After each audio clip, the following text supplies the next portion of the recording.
të do. Duhet kaloni në një fazë tjetër, sidomos disa bashki që i kanë të gjitha mundësit, kërkesat, potencialet, po dhe bashkit më të vogla mund dhe duhet ta bëjmë të gjë. Dhe këtu vi tek një pjesë tjetër, bëm një takim ekskluziv për paketën e male.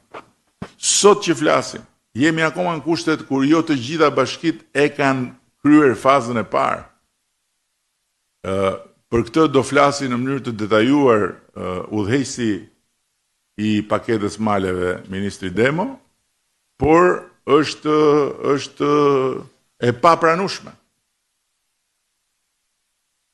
Cili duhet të jetë objektivi ju? Juve nuk e di a e pat, edhe nuk më kujtohet a kemi ndarë bashkë, por në momenti kur paketa e maleve u shpall në website-in e vet, ditën e parë kishte 700 e kusur interesime nga shqiptar jashtëdhënë.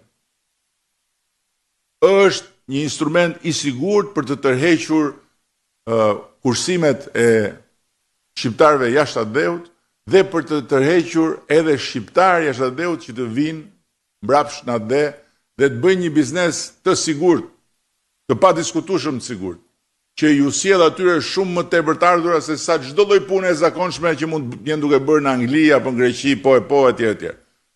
Tani si ka mundësi që nuk ka mbaruar akoma faza e parë në të gjitha bashkitë? Çfarë është kjo shkencë e madhe për të përcaktuar hartën ku do të bëhet ky zhvillim? Dhe unë ja thash herës tjetër, e kam folur me ministrin, dikush mund të thotë unë kam të gjithë bashkinë prioritare kudo përveç bashkisë së vjetër që ishte brenda vijës verë të qytetit, unë e kam të gjithën prioritare. Hajtë mirupafshim, çfarë shkence bëni? Se nuk e kuptoj. Megjithatë, i kam kërkuar drejtores Agjencisë Kombëtare të Planifikimit, nuk e di ashtu, po, të ndjesës pash, që të jetë që Agjencia Kombëtare e Planifikimit të jetë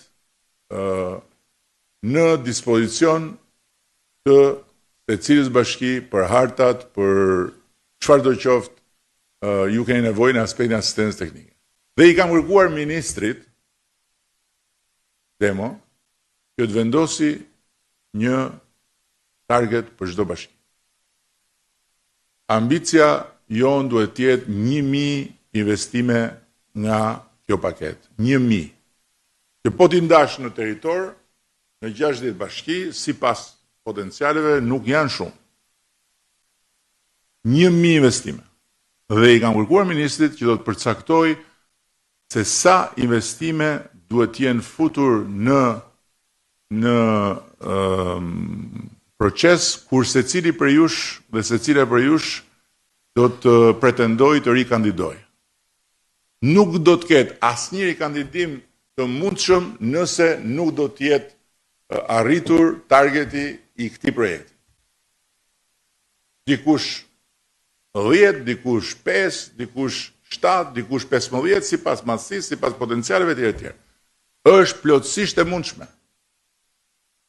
Por ama 1000 investime, nëse marrim një shifër më modesten të mundshme për secilin nga këto investime, më të ultën të mundshme prej 50.000 eurosh, që është shumë e ulët, po marrim që Godina është aty, ato janë aty, shumë gjëra dhe duhet vetëm një justifikim. Llogariteni vetë ju se çfarë i ndodh ekonomisë me këtë injeksion në 3 vjet. Them në 3 vjet sepse në vitin e fundit mandatit duhet hapen dyert e 1000 investime. Kështu që fokusohuni dhe merrni shumë seriozisht. Dhe sidomos bashkitë me më pak akses, duhet ta kuptojnë që ky është një çelës për të tërhequr njerëz aty ku duket sikur s'ka arsye të vinë njerëz. Sepse fati i madh i këtij vendi është që nuk ka një pjesë të trupit vetë që nuk është e bukur. Nuk e ka. Po, ka pjesë të trupit vetë që janë të shëmtuar aty ku ka fut hundët njeriu. Nuk diskutohet. Po unë flas natyrën. Një element tjetër i domosdoshëm është të bëjmë një hap më tutje për të rritur cilësinë e planifikimit dhe të projektimit. Dhe për këtë agjencia e re që do të krijohet do të ketë si objektiv, por edhe si mision të vetin, që të jetë një forcë e shtuar dhe të asistojë bashkit në planifikim dhe të krijohet një kanal më i shpejt ndërveprimi, qoftë për të planifikuar zonat e zhvillimit, qoftë për të planifikuar projektet për leje zhvillimi, për leje ndërtimi, dhe qoftë për të planifikuar pjesën që ka të bëjë me të gjitha godinat